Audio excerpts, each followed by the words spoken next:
Hey guys, James here with Waterford Business Solutions. And amazingly, we've already made it halfway through 2025. We're now into July, which means that we've now officially completed Q2 of 2025. So not only are we halfway through, but that means that we're starting to pick up into generally what many of our clients see as their busier season as we get into everything. And hopefully most of y'all have seen some of that busy season uptick. Just like last quarter when we were in April and we reviewed kind of Q1 trends, we wanted to do the same thing here and go over and review some trends that we saw throughout Q2 with clients, going through kind of discussing what we saw in HVAC, what we saw in plumbing, what we saw in electrical, and what we saw in kind of the other trades industries with cleaning, interior, exterior cleaning, soft washing, paver cleaning, different things like that with trades, along with what we've kind of still been seeing with the general contractors. And then once again, look into some trends that we will assume might see coming up here in Q3. So once again, I invite you to go ahead and join me with that.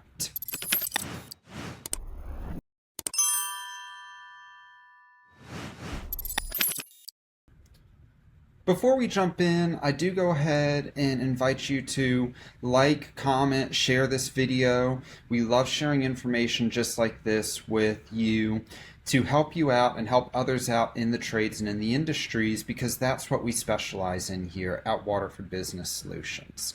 We work predominantly with contractors and with home service professionals in understanding not only their financials, but the softwares they work with and their businesses to help them grow their business and succeed in their goals and see that future growth that they really want to see. If you need help with anything like that, feel free to reach out to us here at Waterford Business Solutions by giving us a call at 864-351-0852 or shooting us an email at info@waterfordbusiness.com. Now jumping in, we'll start with HVAC.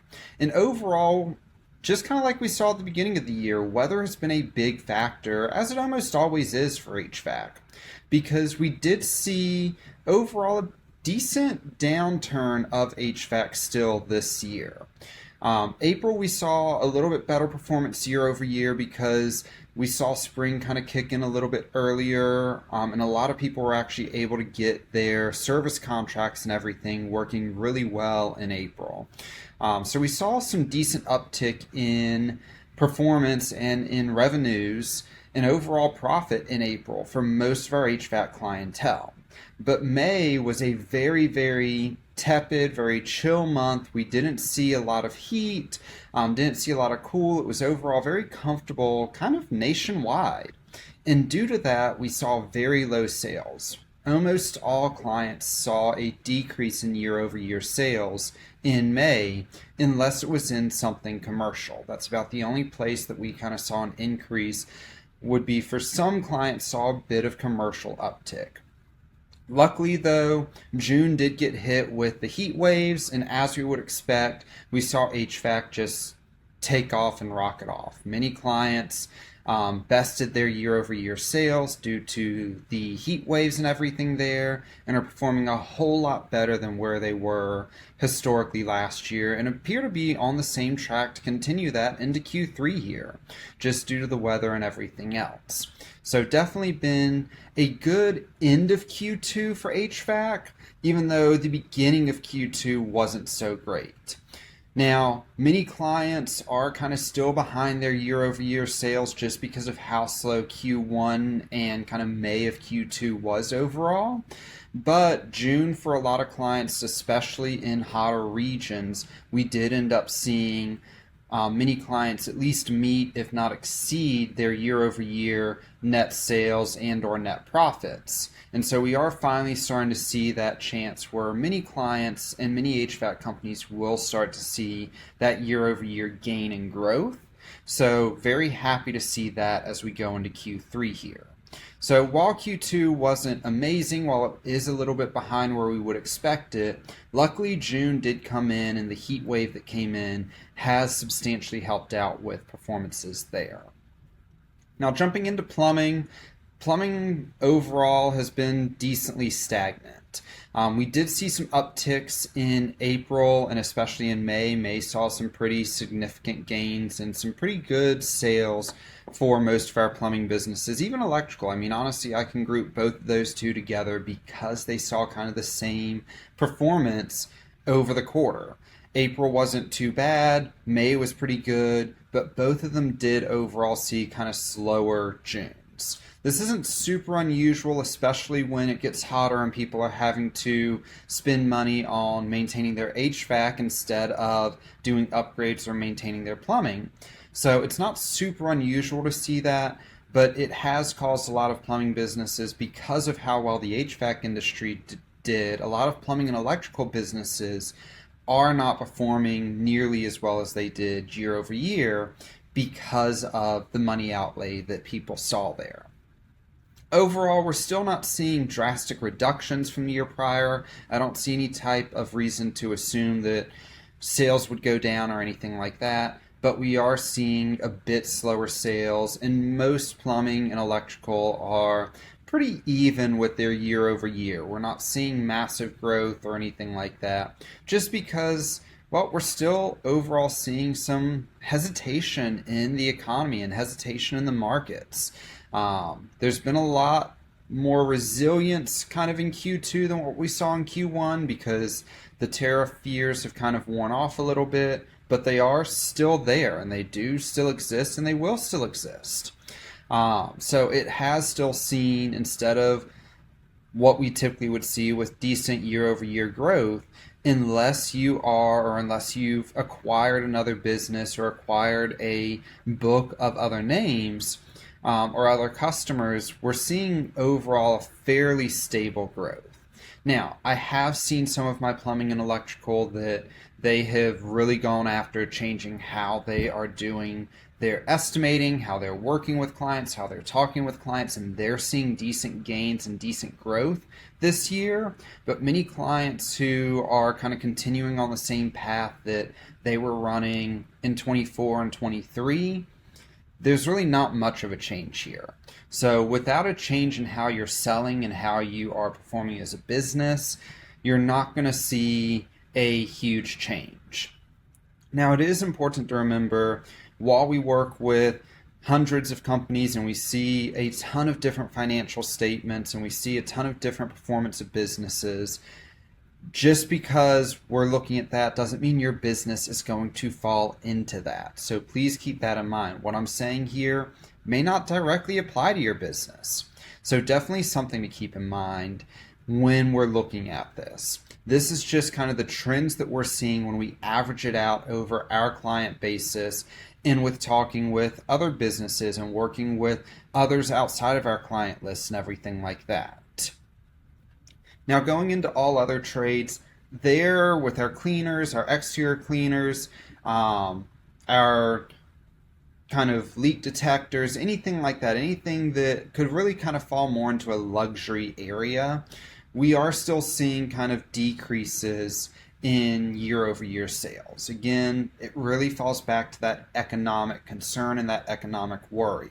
A lot of people, when we're looking at landscaping and when we're looking at outside services and everything, we are looking at a luxury item, and due to increases in cost of living and concerns in the market and concerns in the economy, we are seeing a lot of cutback and a lot of reduction in what people are willing to spend there. So we definitely have seen a bit of a reduction there, especially if you are in a highly vacation rental prone area or a secondary house prone area. We're seeing even bigger cutbacks in those areas than if it's a primary house or something like that. So definitely something to consider. Doesn't mean it's a bad thing. It's just we've got to be in a mode to weather the storm. We've got to keep expenses slim. We've got to make sure we're making smart decisions. We've got to make sure we're not pulling too much money out of the company so that we can let the company float through this. And it is something that you really do have to consider there and make sure you're watching that cash flow really strongly, because if you're not understanding your profitability and if you're not understanding your cash flow, this is an area where it can cause some issues. And it will potentially lead, and it has led to, over the past 2 years, a lot of businesses in the cleaning, interior, exterior cleaning, auto detailing, landscaping, everything like that. We're seeing a lot of businesses like that fold and fail because there isn't as much demand, and so there's obviously a lot more competition going on in those areas too. So making sure that you are staying on top of everything, staying on top of your numbers, staying on top of your marketing, staying on the edge, and making sure that you're keeping all of your clientele happy and everything, that's all going to be really, really important stuff there to make sure you're able to weather this storm. Long term, these will come back. They always come back. It's not a concern, but the people who don't cut back and make sure that they are prepared for this will end up seeing reductions, if not be able to weather the storm. Those that end up being able to weather the storm, though, they will come back to a stronger market with less competition and end up seeing some really substantial growth once we make it through this. Now, in saying that, that's not something that we're going to see more than likely in the next year or two. It's probably going to be a 2 to 4 year span that we've got to kind of work out the economy and get everything there before we really see that take off. But I do think it could be a really strong growth segment once we kind of get into a healthier economy again. For general contractors, we really haven't seen much of a change. Same thing that we talked about here in Q1. Your custom home builders overall are still seeing really strong trends. Your high-end renovation contractors, they're still seeing decent trends. But your kind of mid-grade homes and everything like that, we're not seeing nearly as strong trends there.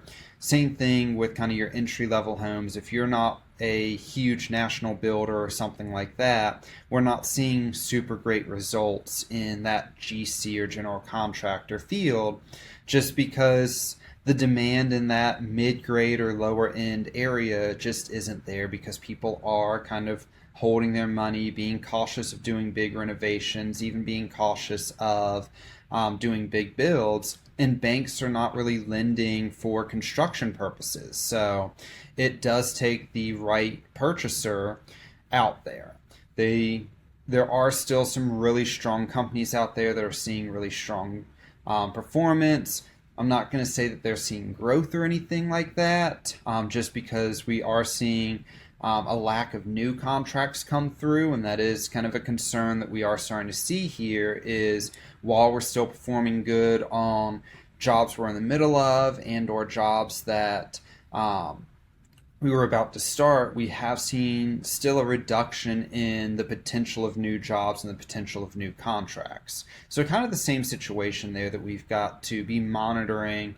And if we're starting to notice, hey, jobs are winding down, we're not getting new jobs, we're going to need to make some pretty quick adjustments as we go through to be able to continue on and not have these GCs closing and everything.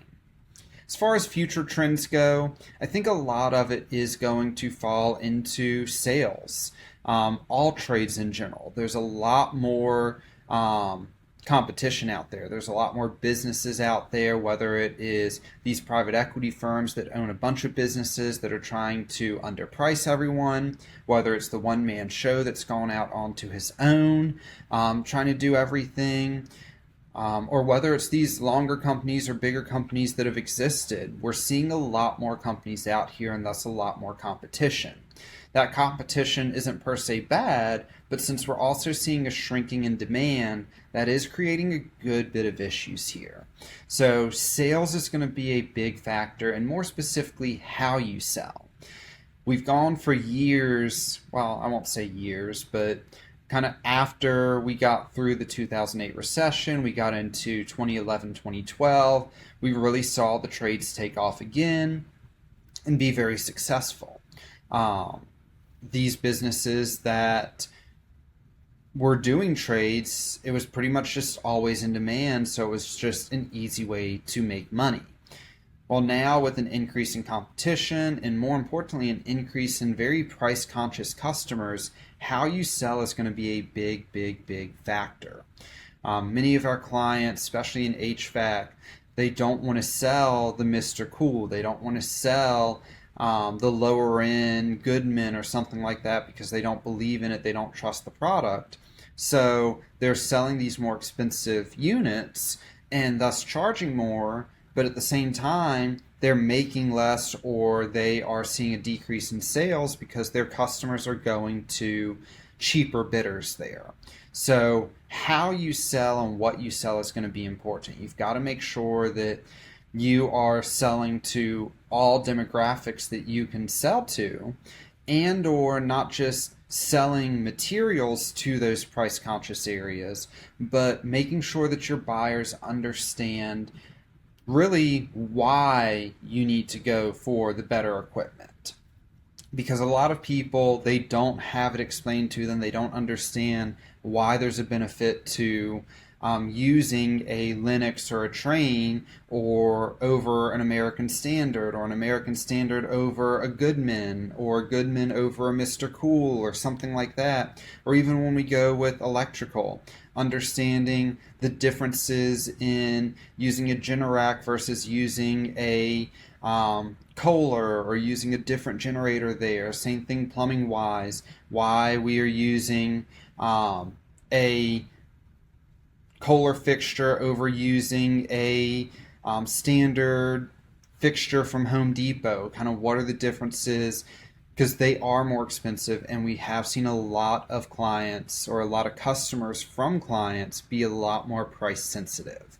So I really think the big trend that we're going to see throughout the rest of this year and really into kind of the next few years is going to be how you sell and showing that value add and making sure your customers understand why you're bringing that value, even if it is more expensive. And the dollar amount isn't the final word at the end of the day. The value that you're bringing and the benefits that you're bringing is more so what they consider. That's the biggest trend that I really foresee us kind of seeing over the next quarter, over the next end of the year, and so on and so forth.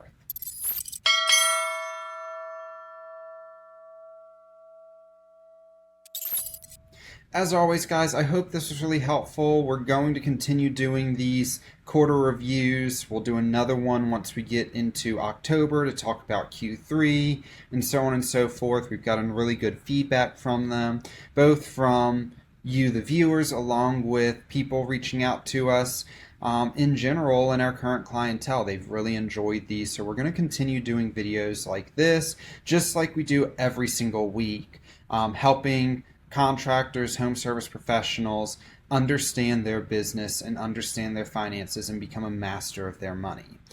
I invite you to go ahead, like I said, like, subscribe, comment, share this video. It helps it to reach people who can use the information.